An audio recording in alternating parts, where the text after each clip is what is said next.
And on that electricity, on that, that grunt you talk about the electricity, it seems to be also just bizarre that at the same time they're doing all of this net zero stuff, which is going to reduce our electricity ability to produce power.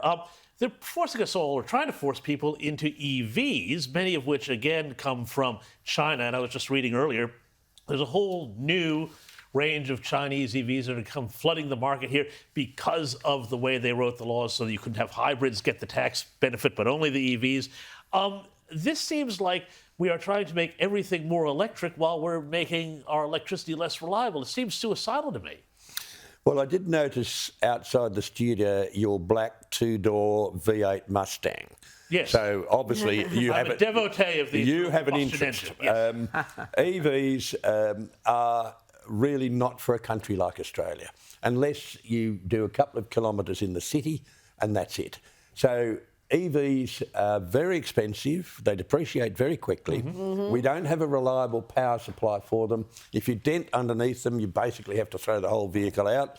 If you dent your Mustang, well, it'll probably fall apart, but they're just not economical.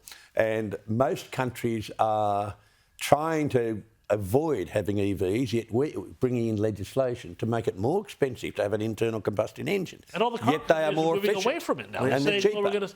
Rita.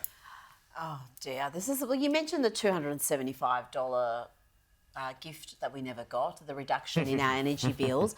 Never mind that, my bills, and I would imagine the bills of many of the people watching, have shot up by, well, in my case, well over $1,000. So forget about the 275. When are we going to have a reckoning about the actual increases we've seen, and what sort of an opportunity does that present for the coalition in a cost of living election that they keep telling us this is all about cost of living? Well, it's a wonderful argument they can use. Where's my $275? You were promised this $275. What has happened? Your electricity bill's gone up. These people are destroying your jobs, they're destroying your income, they're destroying your family, they're destroying this country. They should be taking the line of attacking very savagely that renewables don't work. Every time we put in more renewables, the cost of electricity goes up. It doesn't become more reliable because if you have no sun, doesn't matter how much you've got there, you're not going to get more power. If you've got no wind, doesn't matter how much you've got there, you won't get more power. We should stop calling it renewable and start calling it intermittent power. Well, it is renewable. It is renewable because the great thing about renewables is the subsidies just keep coming, so they are renewable. But okay, tell us about investment, because you worked for many years in the mining industry around the world. You know how mining investments and big business manufacturing investment, what they're looking for. Can you please explain the absolute carnage that net zero is doing to international investors? Now they can look at Trump, they can go to America, they can go to China, India, all around the world without being burdened by these prices. Well, investment is very fickle. It moves very quickly.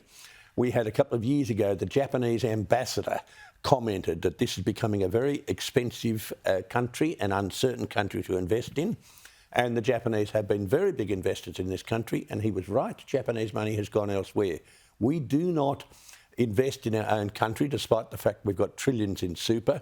We do not invest give it to the Labor Party to run their super funds. Why wouldn't you? We have major projects that need money, that create jobs, create taxation. We don't invest in our own country. We have American money, Japanese money, Korean money, money from the UK, and that is going elsewhere.